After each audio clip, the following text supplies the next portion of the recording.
Yo, what's going down? You know what I mean? It's California's finest podcast. You know what I mean? Introducing Nico J, my nigga Indecent Decor, aka Isaiah. Got my nigga 3D from Oakley. You know what I mean? Doing his thing, getting love from the OGs. You know, and we here to present to y'all some great fire ass content. You know, Mark's doing this fire ass producing shit. And check his t-shirt too. You know what I mean? Go copy some nice ass merch.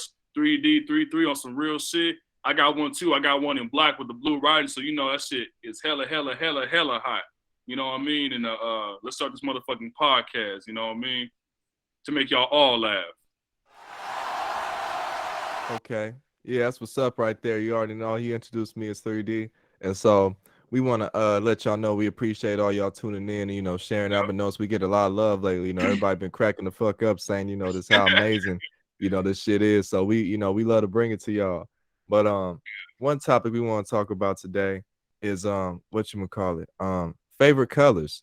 You know what I mean? What influenced you to have that favorite color? What did you grow up seeing it a lot? Is it something that you developed into? Because I don't know, a lot of people, their favorite colors is like, it depends on the season. Some people like it because it complements their outfits.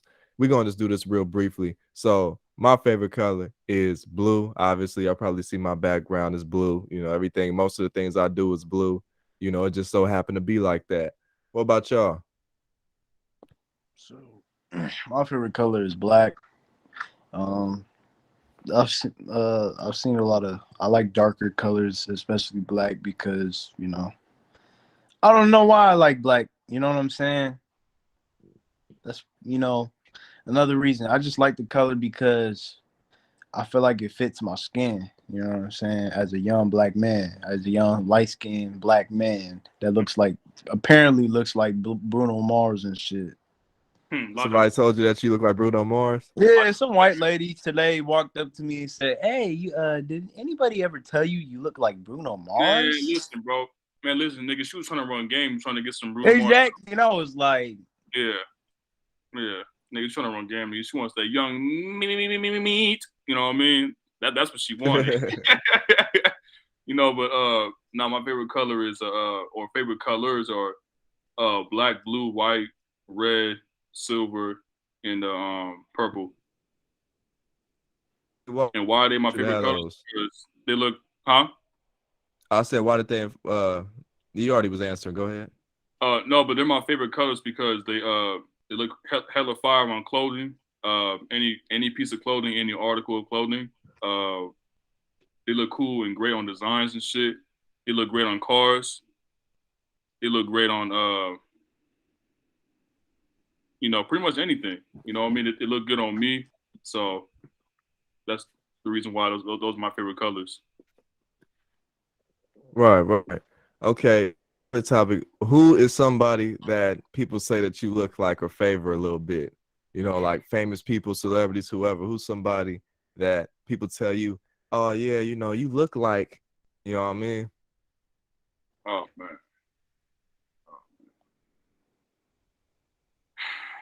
Man, you know what? Y'all gonna laugh at this, but What y'all up? gonna laugh. But all throughout high school or at least my sophomore year, I've been told that I look like Earl Sweatshirt. And Okay, Earl Sweatshirt. Earl Sweatshirt. I've been told. I don't know if y'all watched that one TV show, All American, with All that one like, American. yeah, they said, oh Spencer, that's his name, Spencer. They keep calling me Spencer from like from All American and shit. I don't really see it though, but Ah, nigga. I don't really see it though, nigga. I don't really see it, but I've been told that like my last year of Just a high little school. bit, a tad. I don't see it though, nigga. I do comparisons, nigga. I don't really see that shit. But I mean shit. Fuck it. But yeah, so Earl Sweatshirt and Spencer from All American. Uh and then y'all gonna laugh at this too, nigga. My family in Long Beach on the west side, nigga, they say, boy, you look just like your daddy. I mean, I've been hearing that shit for the past fucking Yeah. 14, 15 years, man. And I'm Well, like, that's oh somebody you supposed to look like, nigga. That's your dad. yeah. But that I mean that's even though he's not a celebrity though, but that's just someone that, I look like a lot. You know what I mean? But yeah, but I'm gonna pass it on to y'all niggas, man. Who do people tell you that you look like? Famous Isaiah, wise. you go, nigga. Well, I had Oh, a you already white said girl Bruno ask. Mars, huh? I already said Bruno Mars. You know what I'm saying? Like, I don't really look like any. I think it's the afro. To be honest with you, I think it's the fro or some shit. But you know damn well I don't look like Bruno Mars. I don't know. And then somebody said I look Ethiopian today. You kind of do. You gotta, yeah, you kind of do. You Yeah, being dead ass. yeah, yeah. No, I mean you really do though. You know, you really do look Ethiopian. No, it's fine. Shit, I ain't seen Bruno Mars in a minute, so I don't really even know. I don't know what I happened to remember when Bruno Bruno Mars. Mars That man first just came out a little disappeared, bit. bro. Huh? Huh? I So what? remember when Bruno Mars first came out in like 2010, around that time. That's what I think I remember around 2010. He came out with Yeah. Grenade, and everybody was talking about and then the Lazy song. It was a Lazy song and Grenade. No, that was a billionaire. Remember? That's when he first came out. Be a billionaire, so Yeah, fucking bad.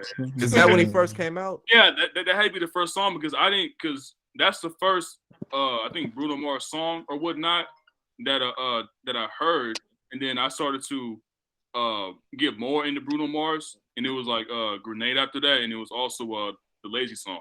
So I think Billionaire might have been the first song. I could be wrong, but that's the first song I recall hearing though. Shit, nigga, I recall hearing it was either the Lazy song or Grenade, but everybody was, you see that new Bruno Mars guy? Oh my God, it was such a dope video. He had the Man, piano, you know what I mean? But yeah, that video, nigga, don't go outside like that, nigga. yeah, Don't. nigga, That was some bullshit.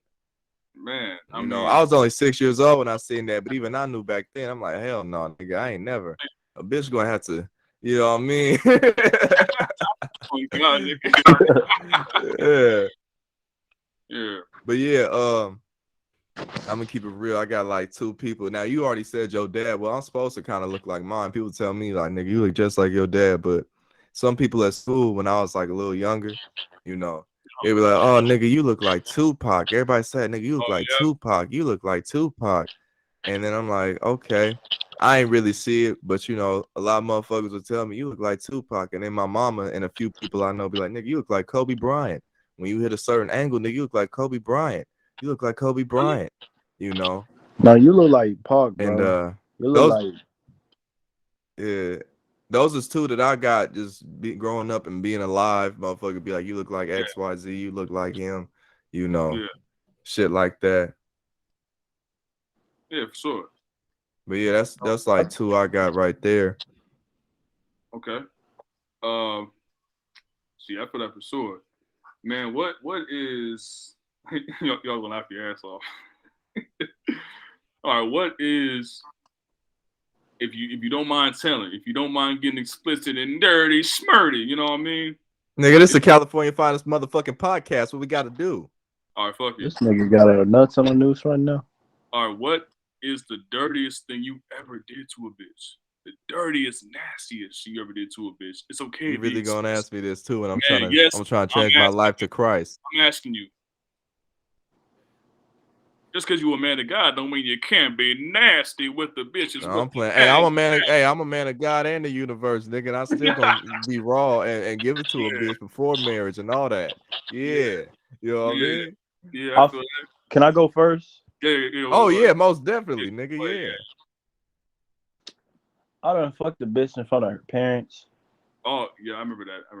Nigga, what? I've done finger fucked the bitch.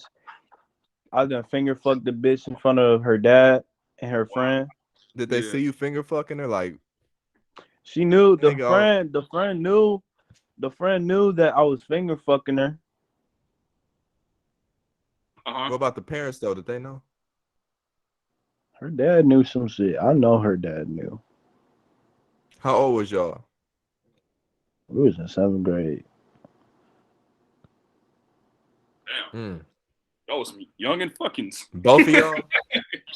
Yeah, nigga. Damn, nigga. I ain't even touch a pussy yet in 7th grade. I fingered a bitch in class once. Oh man. I've done it on multiple occasions.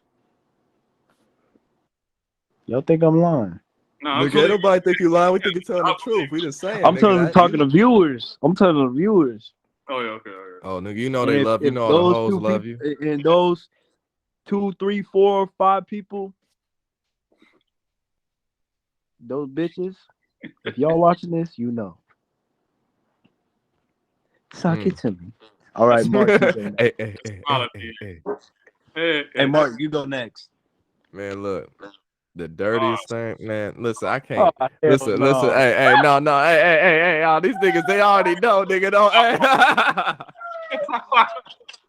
Nigga, don't do me like that. Oh, man, it's gonna be a whole laundry list of shit, man. It's gonna be a whole laundry. Wait, I'm not done. Hold on. 7th grade, I was with my friends. It was a couple of kids and this bitch. I'm not gonna mention her name, but if she, watch this. Nigga, this is the California Finest Podcast. Say that name. Look. I wanna get the gist of it. So we was in the jacuzzi, bro, and I was just eating her shit, bro. Like I was going underwater, and you motherfuckers was right on top, and they didn't know. They did not fucking know.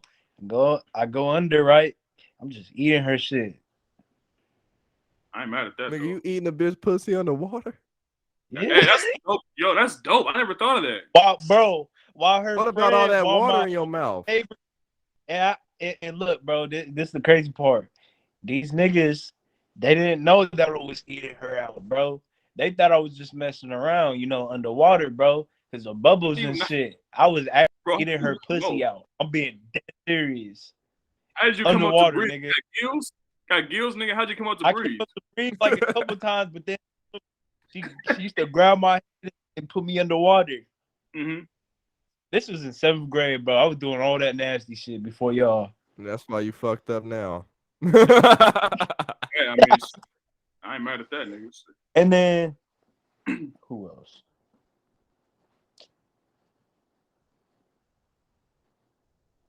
Oh, yeah, I got some head on the 3rd story at school. Oh, Rancho?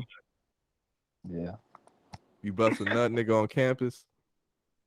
Maybe. No, I ain't no motherfucking maybe, nigga. Did you do it? Nah, man, he did. Yeah, I did it, nigga. He said, man. Yeah, nigga. Hey, I don't know why, nigga. When you bust a nut at school, it's just like, man. It's just refreshing, bro. All that stress. Nigga, I was looking at the mountain too, bro. 3rd story next to the A buildings. 3rd story, looking at the mountains while the bitch was sucking my dick. That had to be peaceful and so. Yeah, it had to be peaceful. Man, the sun was going down. There was a football game that day. Oh yeah, that's peaceful. Yeah, that's peaceful. Oh yeah, very peaceful. Like Larry June and them saying. Yeah, it's like some fucking creating paradise. Yeah, Too Short would be happy about that. He'd be proud of you for that. You know what, man? Man, it's just it's so crazy because I remember, when you get head at school, it just refreshes your day. It makes you like, you know what? Yeah, man, all that motherfucking stress I didn't bullshit I done went through, it was worth it. I'm getting for real. Man. I had a bitch rub my cock. Why you say it like that? You're like, nigga, are you a white boy, nigga? Like, I had a bitch rub my cock. They're right next to the principal's office. We was in the principal. We was chilling, and we was chilling, and viewer discretion. Well, not really, but we had. So it was me and this bitch, right, chilling, and she said she horny, right. I'm like, okay, bet, you know what I'm saying, and then. I'm over here, and then she come up to me. She come up to me, right, and she start, hugging me, right. Mm-hmm. And I should have took it even further, but then my mom came up, like, it was like a good 5 minutes, bro. I was mad as fuck. Look at Mark's face. You know where the principal's office entrance is, right? Where right there, the glass window. We was at the glass window. I don't know if the lady was watching us and shit, but there was a big ass plant and shit. And I had my back against the wall, and the bitch was just rubbing my shit, just hands all over and shit, saying, "Oh, you like that?" And I was like, "Damn, bitch, you nasty ass bitch." You know what I'm saying? And there were people right next to us. There were like a couple of sophomores right next to us, bro. and I knew they was looking. I was just rubbing her shit, and then my mom comes, and we was going to take her to the bathroom. And then my mom comes. I was like, "Fuck, bro." I was mad. Man, I was real mad. All right, Mark, you can continue. Sorry for interrupting. man, it's all good. You done told your whole motherfucking sexual history, nigga. That's it. There's no, That, no. There's more. There's more. There's a oh, lot there's more more. than that. Shit, Oh, nigga. OxyClean ass nigga. Oh, OxyClean ass nigga. But wait, Look, there's more. I put that right there. But wait, there's more. Wait, there's more. Hey, you know what's funny though, man? Look, I don't know. I ain't gonna tell everything, but like the dirtiest, freakiest shit, Might as well say. man. I don't even know, dog, because there's so much shit I done did, but I can't tell y'all the worst, Just, nigga. just, That's just keep it in chronological order if you can. man. If I tell you the most, outlandish thing I did, motherfuckers would probably put me on the hit list or something, nigga. Like I'll be on America's Most Wanted, and this is not. This ain't nothing like weird or nothing like that. Like anything illegal. It was just so fucking freaky. You know what I mean? To the point to where motherfuckers mostly wouldn't do no shit like that. And it wasn't none of that, sideways shit. Say You it, know bro. what I mean? Yeah, I already know this story, But bro. Hold on. Say it, bro. Just We know the story. Just so say it. it's a time. I ain't gonna say. I'm gonna say this right here. One of the most primal, not even primal. I should say one of the things I done did. Ah, shit, man. I done did so many things, but I'm just gonna say one real quick. This is one of the top five. Okay, one of the top five. Okay, one of the top five. So I'm chilling with this girl, right? We in her backyard. mm, Now, she black and everything. Y'all know I like the black girls, you know what I mean? But you know how I get down. I like them all, but something about them black girls, man, I don't know. And so we chilling. It's a nice summer day. Got on my Marshawn Lynch Raider, jersey. I'm feeling good. Nigga had an afro then, hair, in the sun, real oh, black yep, spiritual yep, shit. yep, yep. And so all of a sudden, my dick is harder than 10 pounds of concrete. You know what I mean? And so I'm looking at it like this, like I'm gonna get something. You know what I mean? I didn't came all the way over here, bitch. You out here looking Right. at me this whole time. I'm supposed to sit here and act like, I don't like you that much, that we just friends. Okay, cool. I'll show you some just friends, all right. So, you know, she wearing something to wear, I could have bent her over and went inside the, pussy and all that, but I Mm, said, nah, bitch, you want to act like we just friends. I'm gonna take it up a notch. And I done fucked around and I was playing with her shit for a minute. We was standing up. Now she in front of me, right? Now she's facing that way. Now the situation we in is that we at a gate. Her parents is in the house behind me, right? mm.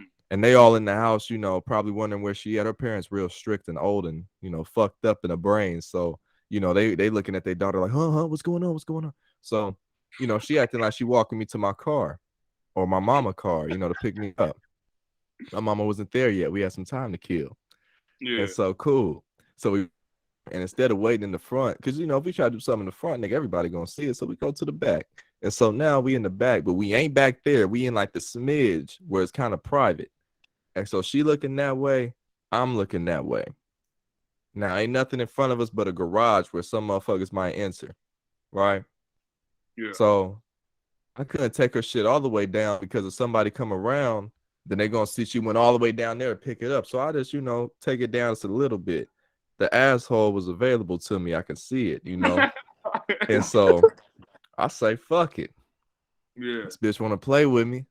I checked it, made sure everything was qualified. Mm. Nigga, I slid that motherfucker. And, after her giving me a little bit of head, I made her give me a little bit of head real quick to lubricate it. And nigga, I bust her shit open in her ass, nigga. You know what I mean? And I'm just fucking her in the ass and shit, making her spit on the shit, so, putting lubrication on it, because you're gonna need a lot of lube if you fucking a bitch in the ass. So she keeps spitting on it, I'm stroking on her, you know what I mean? And I'm just fucking her in the ass. I'm like, damn, and the shit actually's feeling good, you know what I mean? Like I'm fucking this bitch. And so we both standing up, you know what I mean? And I'm doing this motion right here, right? We both standing up. I'm like, ah, Yeah. you know what I mean? And motherfucking all of a sudden, right? She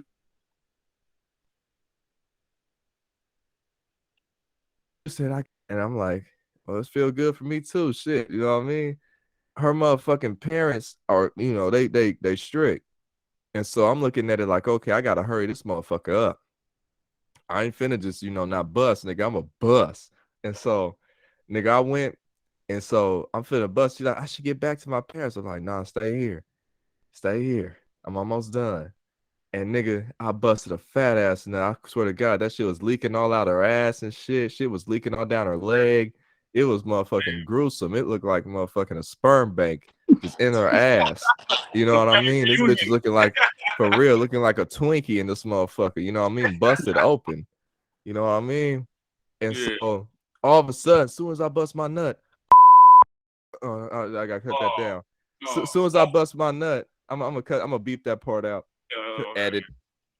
As soon as I bust my nut, yeah, as soon as I bust my nut, all I hear is, you know, it was her name. I ain't gonna say her name, but, and so they said her name, and all of a sudden, nigga, I got up out that motherfucker, nigga. Even though I busted a nut, nigga, I turned to motherfucking ghost and just vanished in that motherfucker. And I saw my mom coming, right? And so I said, perfect, my motherfucking getaway driver, nigga. I hit that motherfucking passenger seat.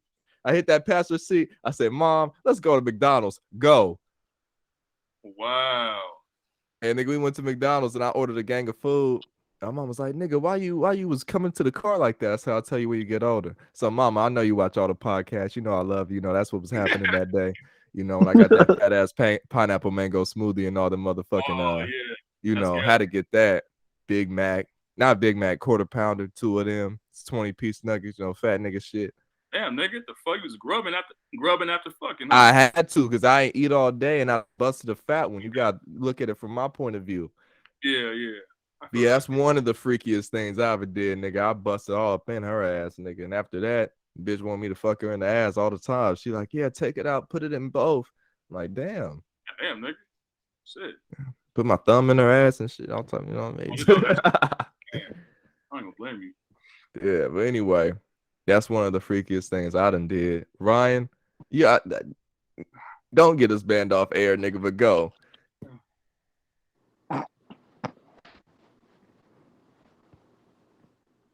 And no, I'm gonna do it like this. Hey, Ryan, your turn. No, but it was during the year of 2020, right? And my mom was about to leave, right? And I was meeting up with this one older woman, this one Asian bitch. I was 17, right? And Noah was still at the house, right? And my mom left. I don't know where she was going. I'm like, waiting for my mom to leave. I'm like, yo, hurry up, come on, like go, hurry up, like this can be here any minute. And then my mom finally leaves, and mind you, she had the alarm on, right? Like, you know, like the ADT shit, she had the alarm on. And so I'm like, fuck, like the motherfucking alarm's on, right? So if I leave, then my ass is grass like a hot summer day, nigga. So I text my mom, I tell her, hey, can you disarm the alarm? I'm finna go in the garage and work out. She's like, all right, fine, whatever. And so the alarm is off. And so I sneak out the back, go to the garage door, right? And then I go around the house, I hop the motherfucking brick wall, and the Asian bitch is here, right? And when I tell you, nigga, we went straight to it, nigga. Like, bro, like I whipped my shit out, nigga. She got the towels ready, like, nigga. She had blue towels, nigga. Like, nigga, I just whipped my shit out, nigga. She got the lubricant, nigga. She got the baby oil.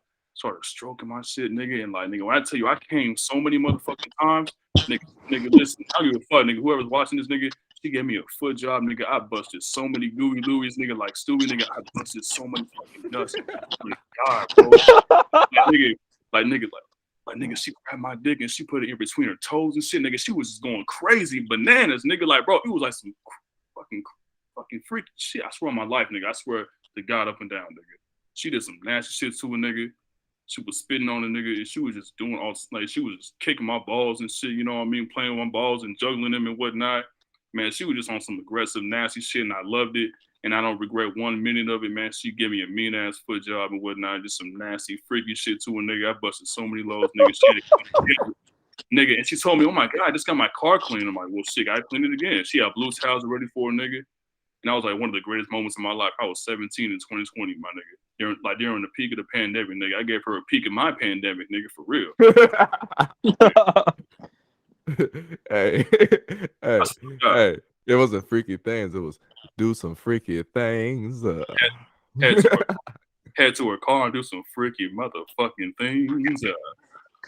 Yeah, and you know what? Y'all can tell this nigga real sincere and serious about that story too, because this nigga been talking loud the whole Man, time. So when he said that shit, nigga went, "Hey, nigga, I was."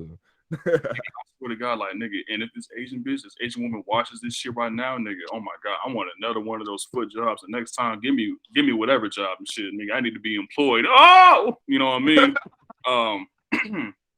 You know what I mean? But she, like, it was like a real, like, you know, she, and nigga, I recall too, because she was playing Faith Evans too. I'm like, oh shit, this bitch love R&B too, like me. Oh, this bitch a freak trying to get some Faith Evans, you know what I mean? Playing some, as soon as I get home. I'm like, oh shit. Like nigga, I already knew what time it was, nigga. And it was so good, nigga. Like nigga, when I tell you, I was like, do. I busted so many fucking nuts, nigga. She was like, oh my God, she was backing up each time each nut was busted. I swear to God, nigga, I'm like gonna she keep was it just, real, but can I ask you a question? nigga, go ahead. Did you do it like you was used to it? Nigga.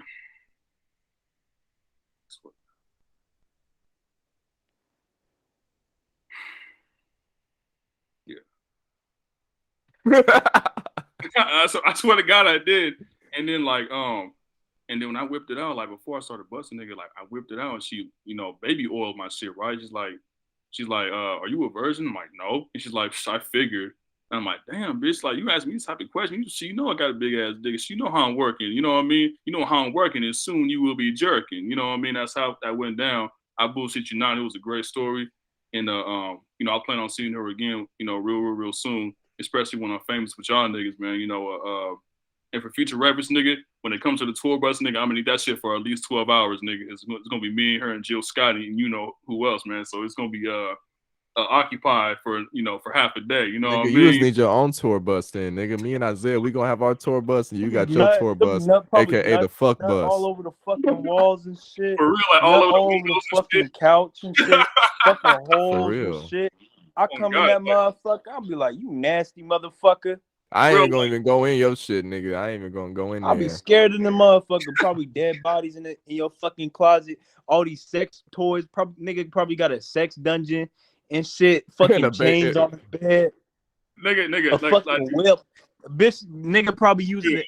Nigga probably had a hammer and shit for a bitch to beat his balls and shit. A Hey, you fucking know Probably some what? fucking four high heels with some fucking yeah. spikes and shit. This nigga got bitches in the back saying, "Can I leave now? Can I go home?" The water. Like, damn, Ron, you putting bitches on a blade now? Like, the fuck? It's Like, like water.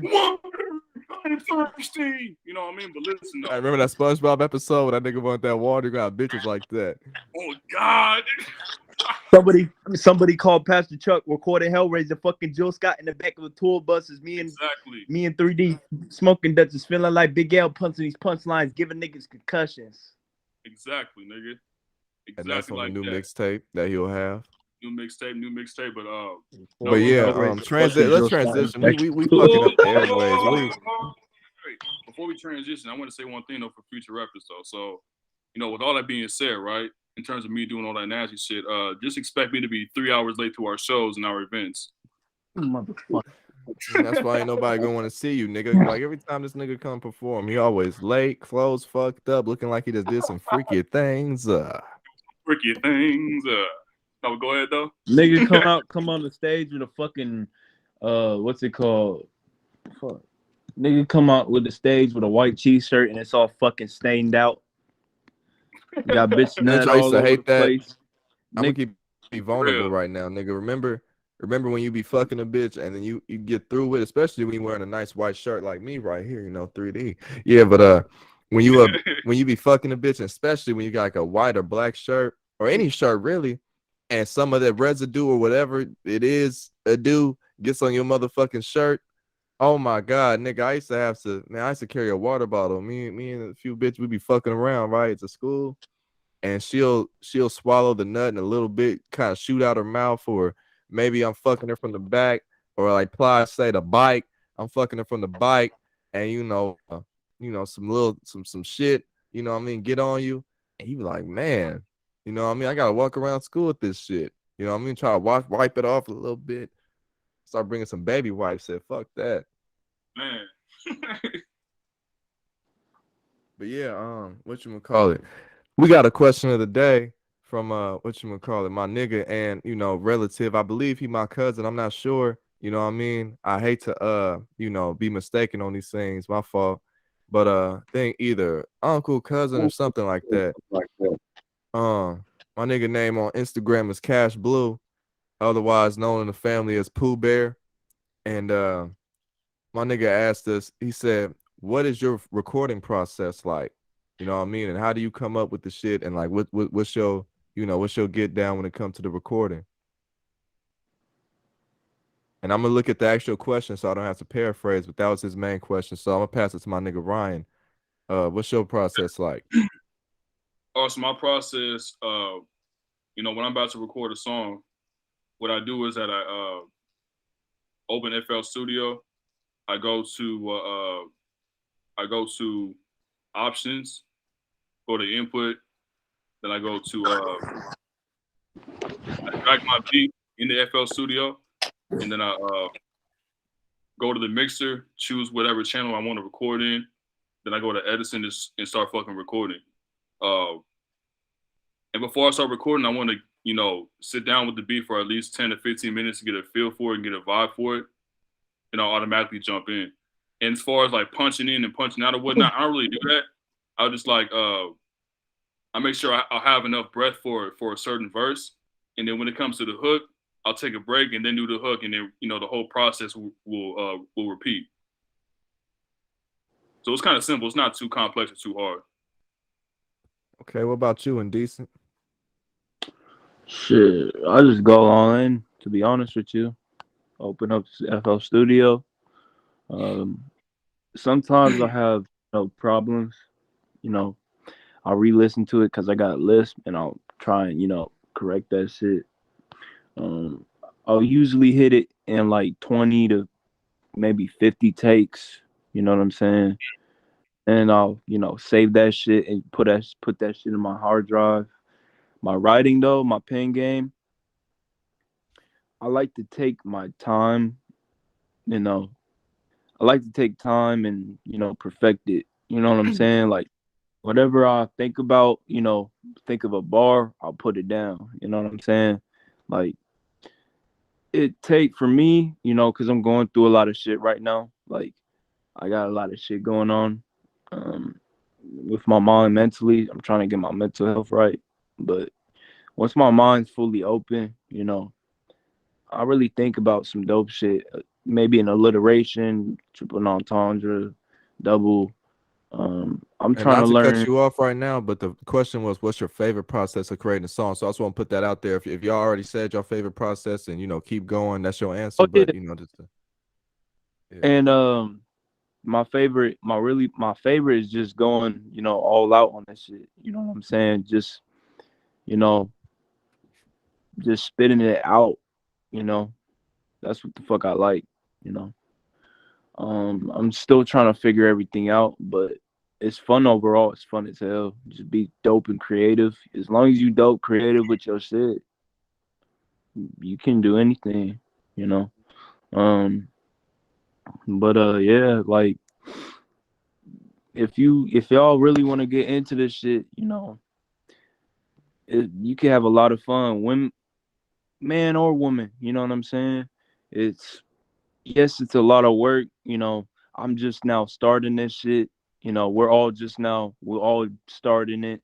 We're all getting like trying to figure shit out, you know.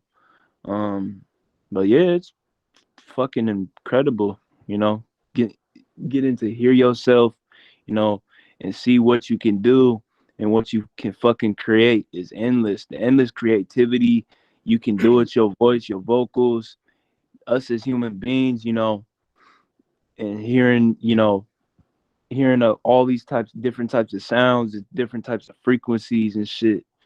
It's beautiful. Music is a beautiful thing. Once you know how to, once you learn how to record, go to the studio, rap your fucking ass off, tell a fucking story. You start to really understand yourself. You know what I'm saying? Telling your story to people or making something so fucking dope and creative, and also being prolific. You know what I'm saying?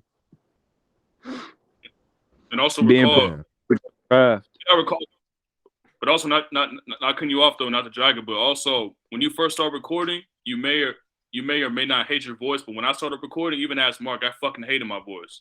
Like so, you may Man, hate your voice. Not that again. You will hate your voice. Trust me. You will hate it. Man, man, oh man. Man, when I first just some started, go ahead, Isaiah, my bad. Go ahead. just some editing, you can edit your voice, that's what I really want to learn is to edit my voice. Sometimes I hate my voice because I have a lisp and I'm trying to get rid of it. I got an overbite and shit. But A hey, overbite or underbite? I got overbite. My teeth, my front teeth goes over my bottom teeth. Oh, Mm. okay. Yeah, but you know what I realized though? I'm gonna answer the question, but I just want to piggyback off what you just said. The distinct things that we might call errors or things that we don't like.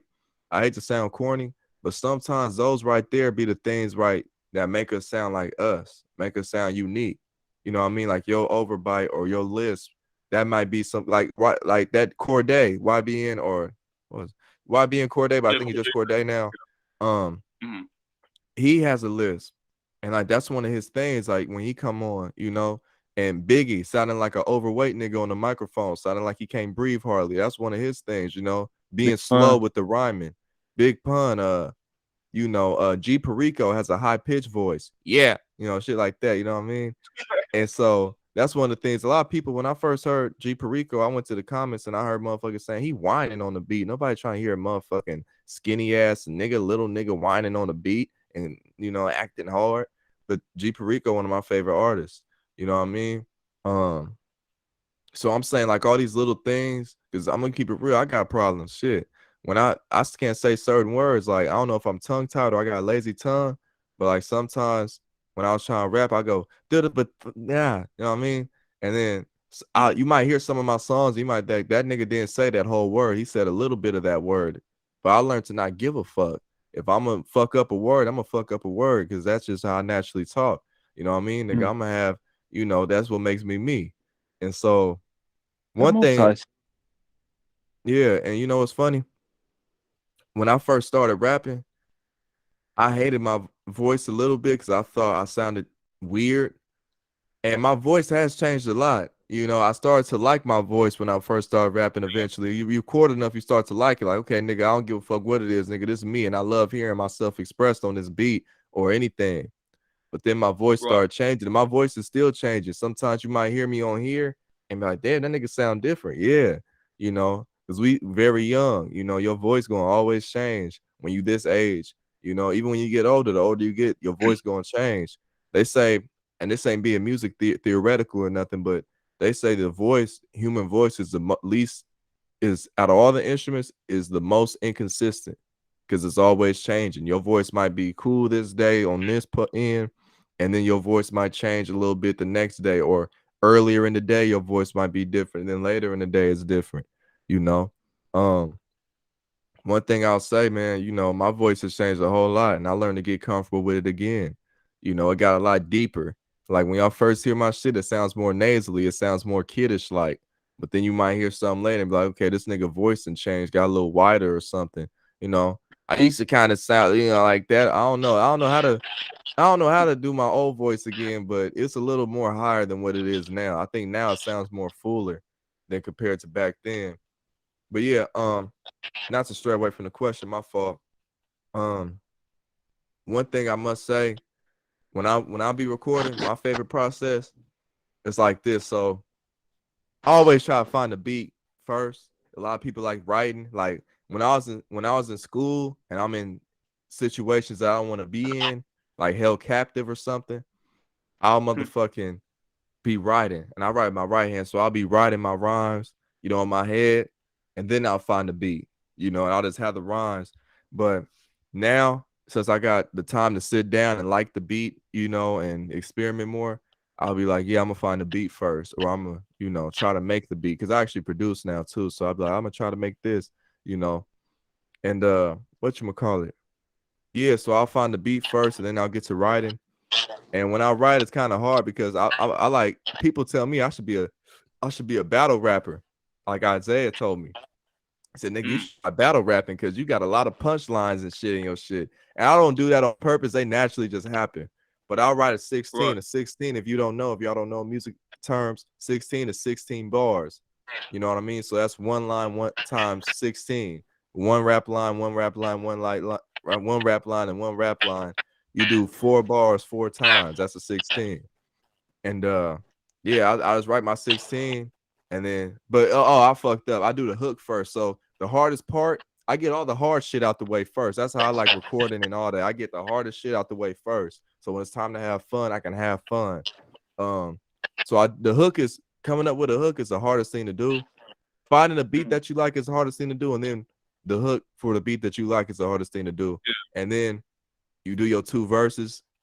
If 3, if it's that type of party, 4, if it's that type of party, you know what I mean? But honestly, that hook is a thing that comes first, in my opinion, because it's the thing that's going to carry the song and, you know, the most memorable. So you got to make that cool and tight.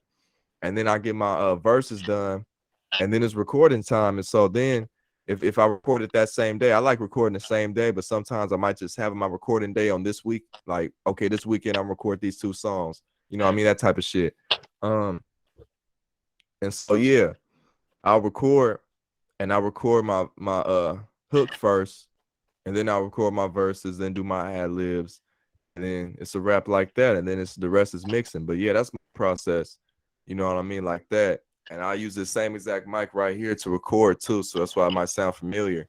This is the same mic. I used to use my old one, my USB mic. But yeah, Isaiah, go ahead. But yeah, just letting you know, bleep this out. Larry June just dropped the video. For real? Yeah, he just dropped a video with Jay Worthy. Nigga, I thought that was gonna end bad. What do you mean? That nigga scared the fuck out of me. Nigga, I thought with the way you raised your hand and came in, you was like, just to let y'all know, bleep this out. Oh, y'all Larry June just dropped a new video. You think? Yeah, I'm like, nigga, I thought Larry June died or something. Nigga, the way you broke that shit down, I thought that nigga died. Mike, you see my face? I was like, that would have been terrible. I would have. That would have fucked the rest of the next 5 years up. Man, God, please look after Larry June and Dom Kennedy and all my niggas. Please, nigga. Please, everybody. Jay Worthy, all them niggas. All them, please. We don't need no more. Go on. Them niggas too needed in the world. Yeah, please pray for all of them. Yeah, man, anybody, man. Everybody in the rap game, pray for him, man. I don't need nobody else leaving. But yeah, man.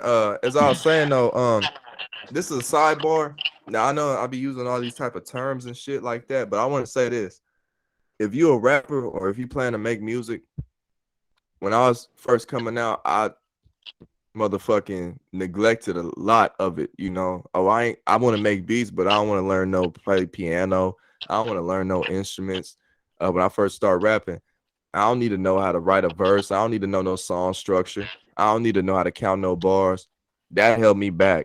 Listen, don't run away from music theory. If you plan to take this serious and you plan this to be what you do for a living or life or whatever it may be, now if it's just a hobby and you a nigga like to bust a rhyme every now and then, you might not need this. But I'm saying as far as everybody else, if you want to take this shit serious and be about your shit, learn.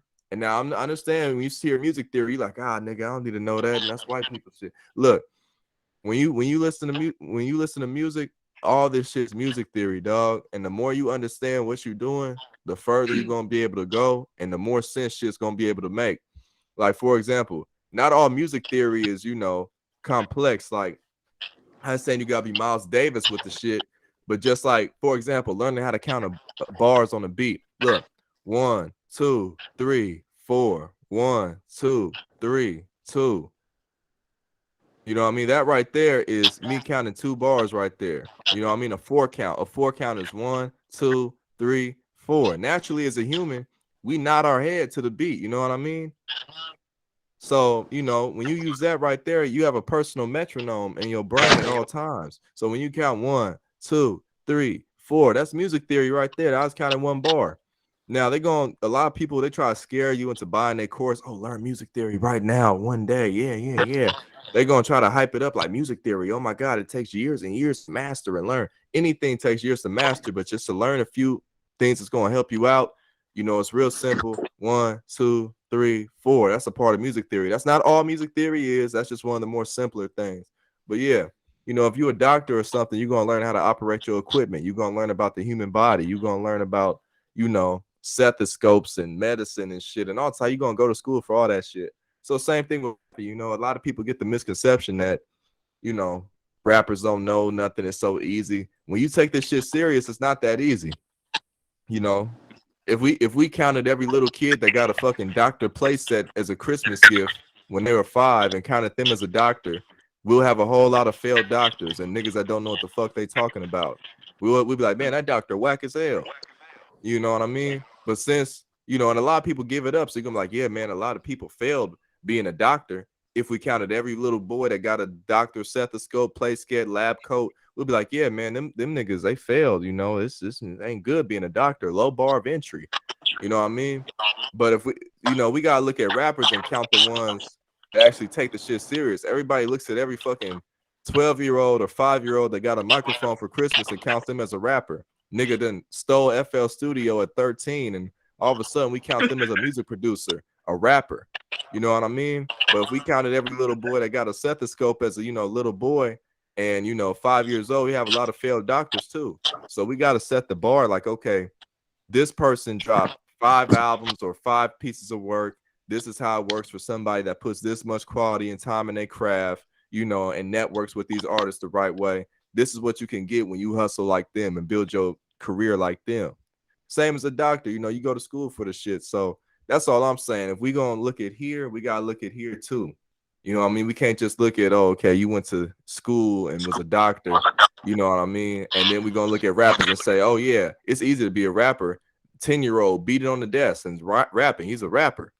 You know what I mean? Nah. We gotta look at what you call it, credentials versus credentials, not credentials versus nothing.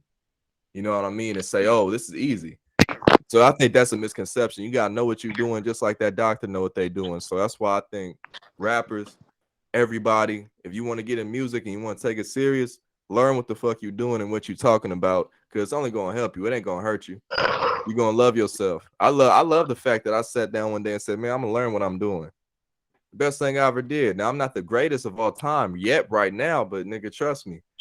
If I didn't do that, then I wouldn't even be in that conversation. But yeah. Yeah.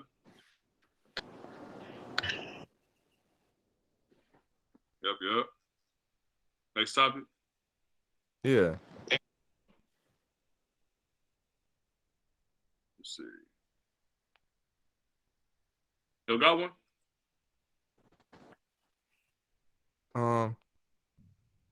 By the fans or the viewers? That was a question of the day right there. Okay, guys. Okay. Yep. So come on with an interesting one. Oh, here I got one. Oh, How did you know? Next question. We're gonna transition from that topic right there, though. How did y'all know, or what got you into rap music? What was the moment that you looked at it and said, "Man, this rap thing is for me. This is what I want to do," or you saw somebody doing it cool?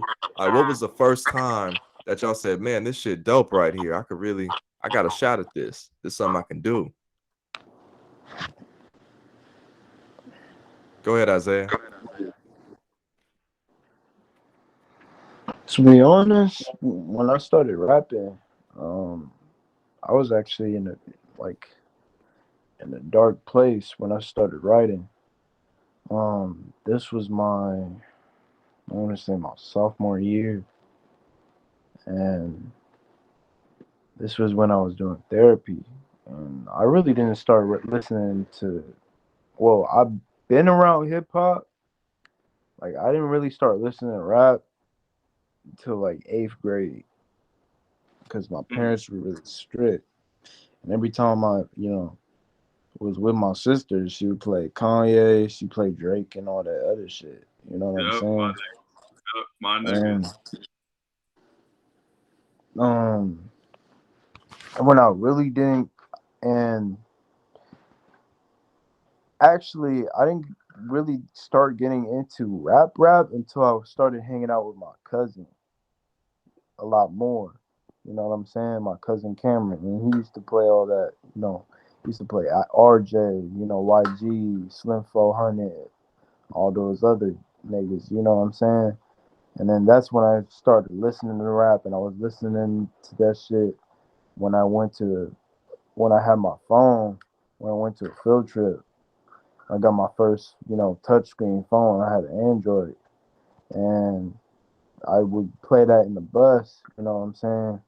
Going to that field trip, and that's when I really, started listening to rap. And then I started going deeper and deeper into rap when I found Joe Lucas. And then, like, I'm in a deep state to where I listen to a lot of other shit now. Like, I don't just listen to lyrical rap. I listen to a lot of West Coast shit, you know. Um, the Game, Kendrick Lamar, Sugar Free, Larry June. Um, I named. I didn't get into Nipsey Hussle until my cousin really showed me his shit. I forgot the project that he showed me. Who else? Draco, Fuller.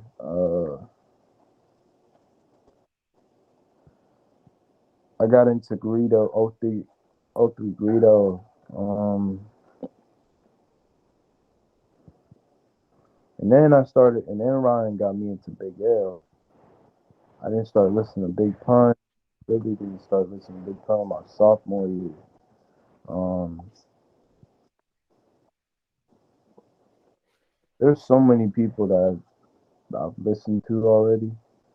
That's on my playlist. On Yeah. my playlist, Spotify playlist, which was deleted, I had. I also listened to a lot of UK rap. Um, Mm. on my Spotify playlist, I had well over 1,000 songs from different artists. So So I feel that. Shit, same here. it was deleted off Spotify. Yeah, that's fucked up when you get your playlist deleted. Not deleted, deleted. Yeah. That's what I'm telling you, nigga. I got speech problems. Sometimes my motherfucking tongue get lazy and I don't allow that. Sorry. Sorry. But yeah, what about you, Ryan?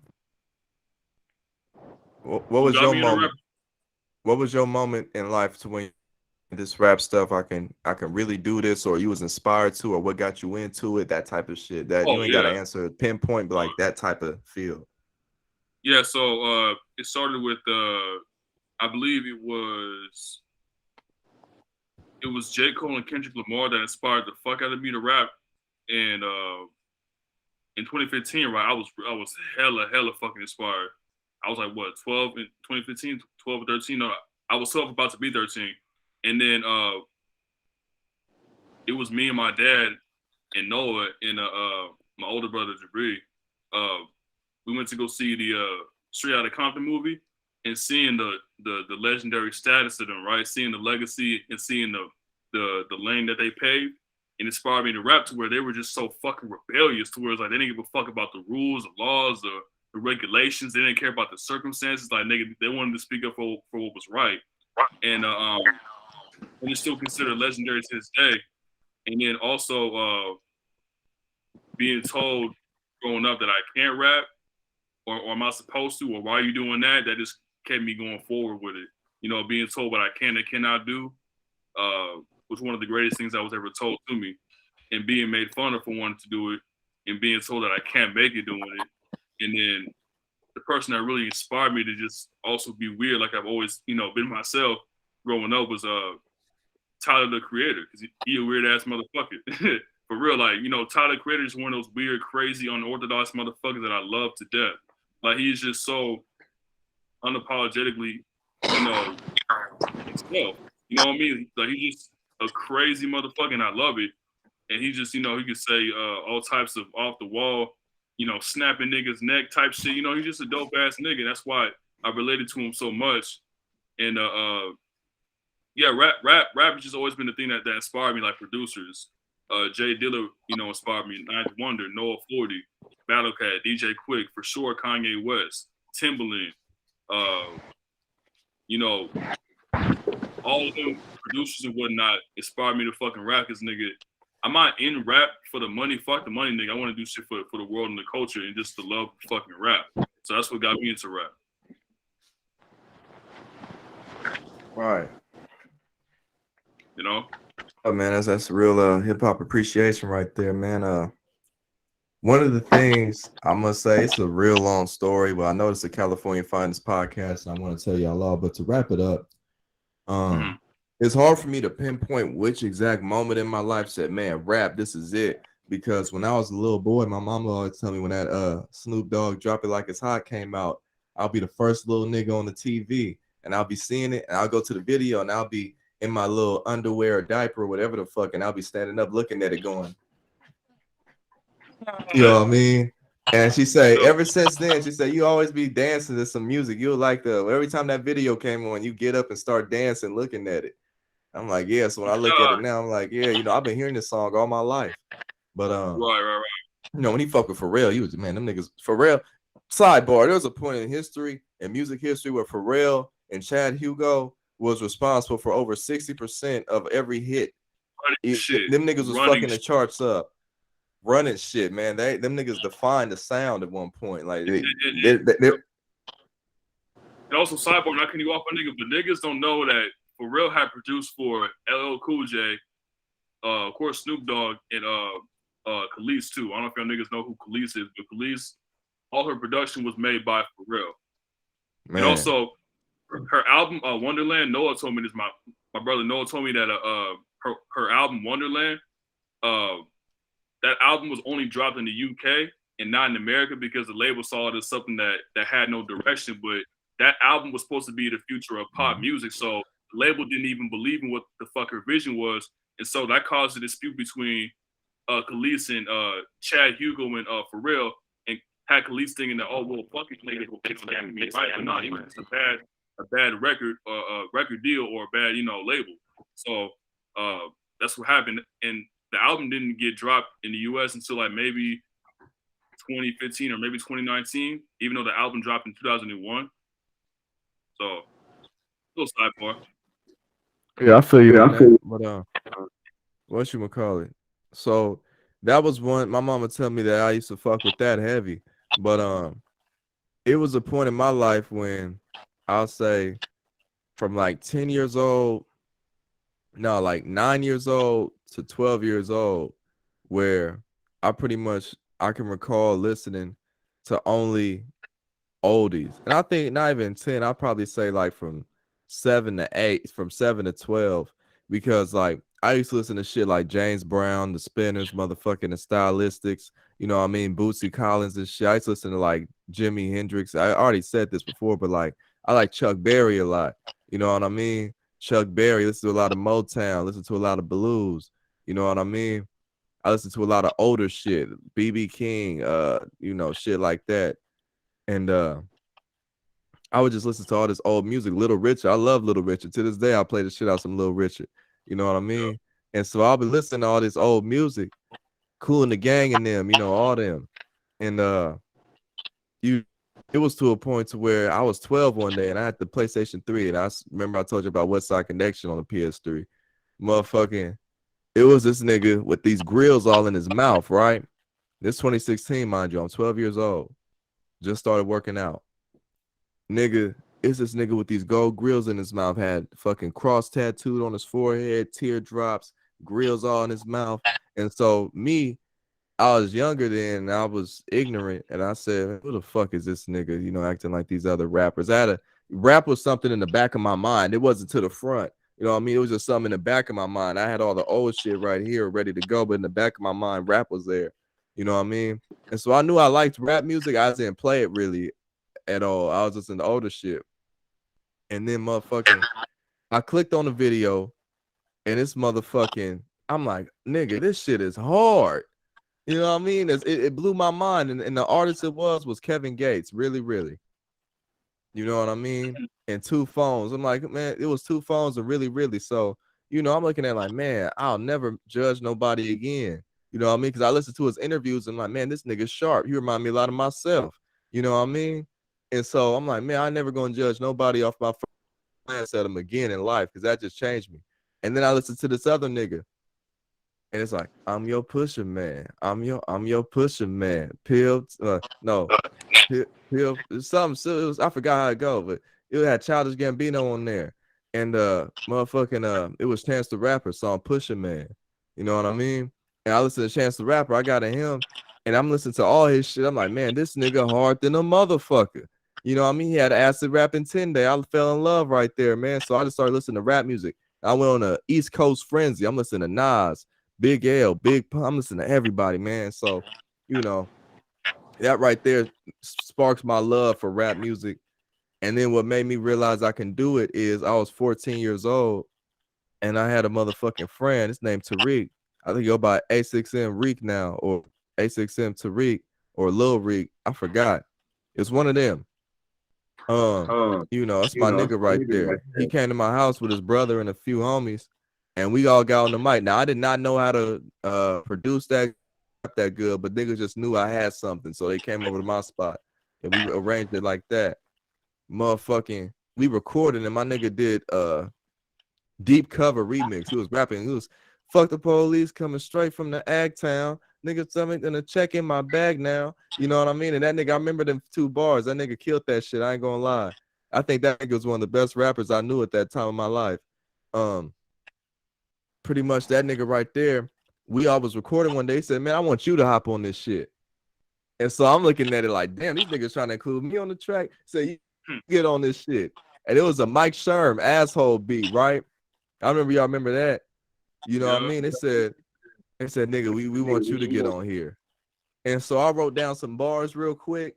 I didn't write yet. Remind you, I used to write little bars, like, what my favorite rapper said. I'll remix it in my book. I mean, but that's just to the side when I was doodling in like 6th, 7th grade. You know what I mean? Nigga, this is freshman year. So I get up the mic, you know what I mean? I'm standing up. And I remember I said this. I said, nigga trying to press me, bitch, fuck is you saying? Pull up to your block, bitch, whole clip spraying. All I ever needed was a mic and a yak. Couple bad bitches I could fuck with some yak. Baker with the bread, bitch, I make a whole loaf. Smash once, disappear, bitch, I'm a ghost. Time Warner Cable got bitches on demand. Say you fucking bitches, but you only use your hand. And that was one of them right there. I know it wasn't all that, but nigga, I felt like Superman once I said that shit on the mic.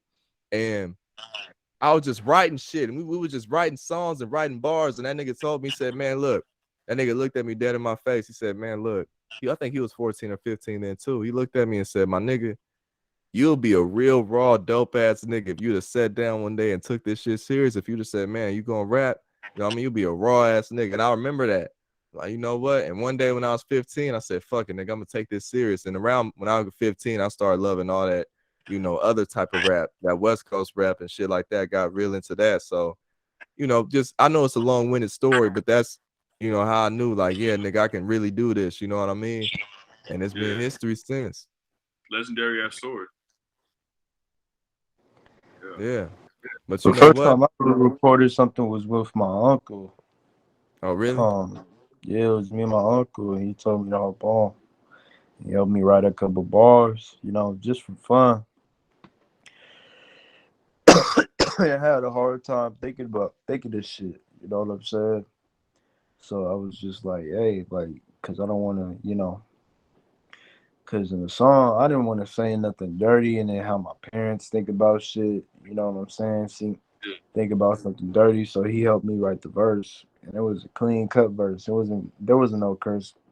There wasn't any cursing or any of that. You know what I'm saying? Because at the time, I didn't, know how to write. Like I didn't, because I cursed a lot, obviously in high school. That's like some dirty shit, But when I hopped on that verse, and he helped me write that shit, I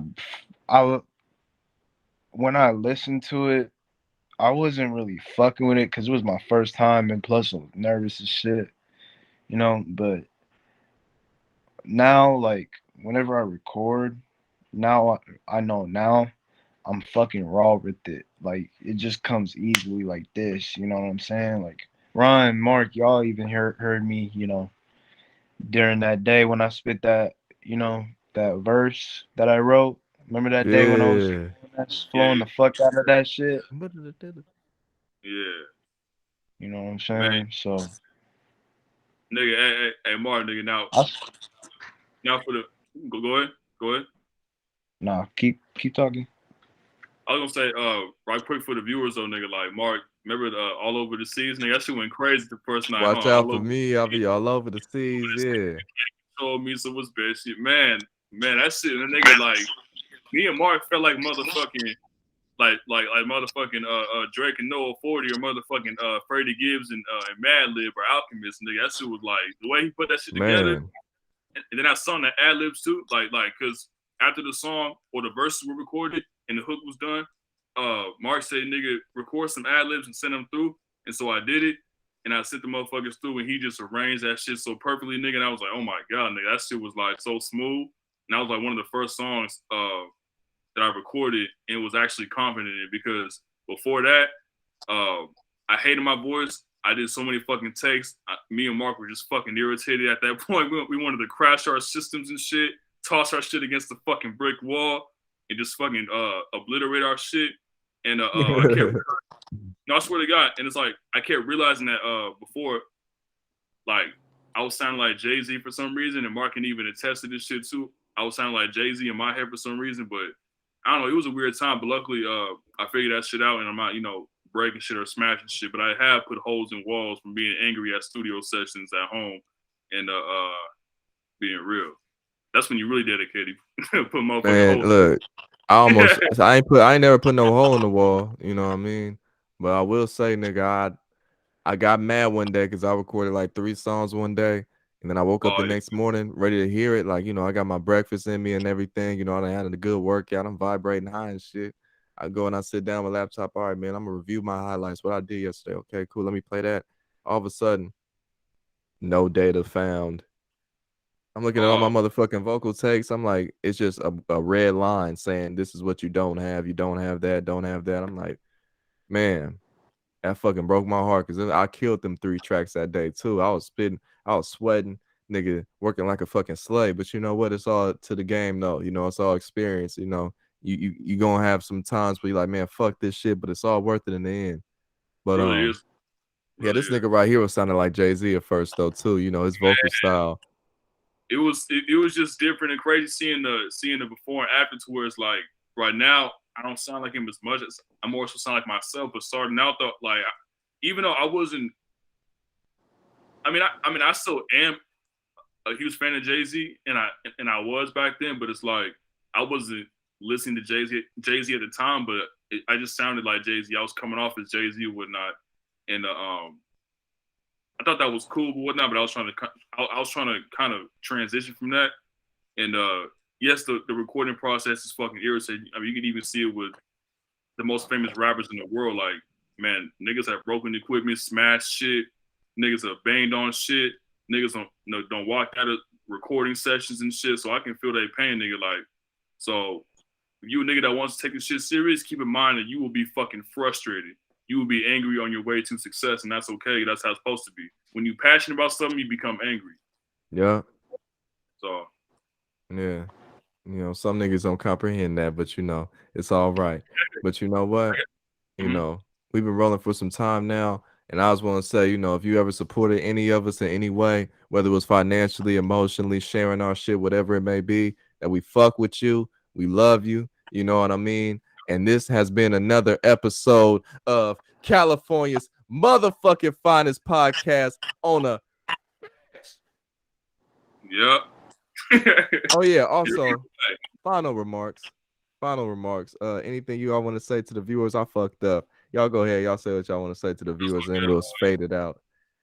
Yeah, it's California finest up in this motherfucker. We only up from here. Check out Mark's music, check out my music, and be on the lookout for You know, my nigga Isaiah dropping his motherfucking project within 4 to 5 months, maybe 6 months, if not earlier. You know what I mean? So we finna come on a rise too and get his shine as well. So only up from here, not down from here. You know what I mean? So Yeah.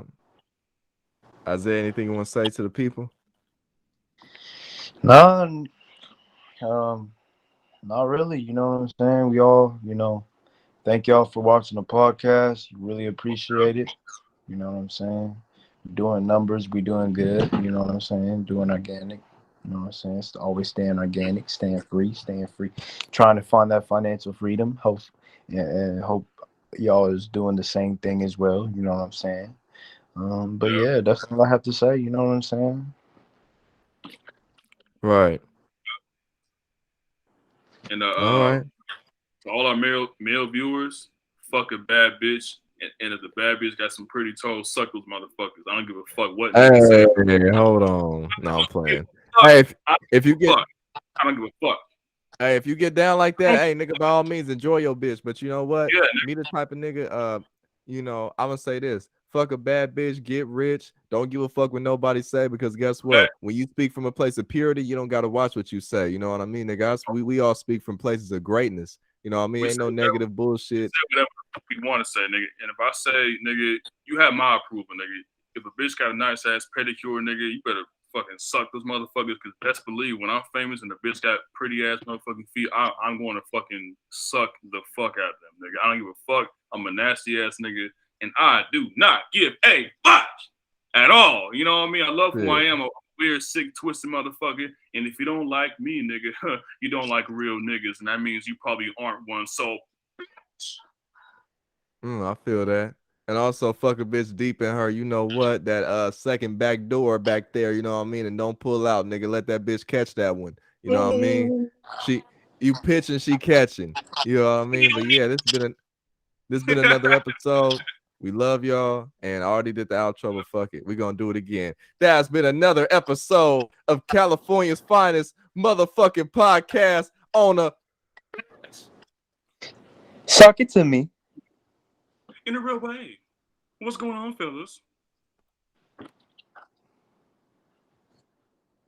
Yo, Ryan, it's time for your suffering. Suffering? What the fuck? This kind of fucking a cult Nigga, is it's this? time for your suffering, nigga.